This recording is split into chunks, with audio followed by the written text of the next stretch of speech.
अखिल भारतीय मराठा महासंघाचे संस्थापक शहीद अण्णासाहेब पाटील यांच्या पुण्यतिथी निमित्त अकोल्यात आज अखिल भारतीय युवक मराठा महासंघाच्या वतीने रक्तदान शिबिर आयोजित करण्यात आले होते। अखिल भारतीय मराठा महासंघाचे राष्ट्रीय अध्यक्ष माजी मंत्री गुलाबराव गावंडे यांच्या नेतृत्वात मराठा युवक महासंघाचे जिल्हाध्यक्ष राम पोहरे, उपाध्यक्ष प्रशांत गावंडे, युवक अकोला महानगर अध्यक्ष प्रतीक देशमुख व युवक जिल्हा कार्याध्यक्ष आदेश अंधारे यांनी हे शिबिर यशस्वी करण्याकरिता परिश्रम घेतले।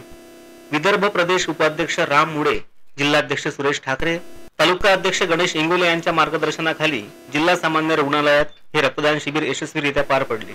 या शिबिरामध्ये महादेव सखाराम गोरे, सुरेश ठाकरे, प्रतीक देशमुख, राम पोहरे, के.एम. देशमुख, आदेश अंधारे, अनिता देशमुख, सुनीता ताथोड, कविता शेळके, भुजंगराव देशमुख, संतोष लांजुडकर, विजय टिकले, अमोल सूर्यवंशी, अनिल भाकरे आदींसह अनेक कार्यकर्त्यांनी या प्रसंगी रक्तदान केले। कार्यक्रमाच्या सुरुवातीला अण्णासाहेब पाटील यांच्या प्रतिमेचे पूजन करून पुष्पहार अर्पण करण्यात आला। यावेळी रक्तदान करून अण्णासाहेब पाटील यांना अभिवादन करण्यात आले। ठळक घडामोडींसाठी देशोन्नती न्यूज चॅनलला सबस्क्राइब करा आणि बेल आयकॉन प्रेस करा।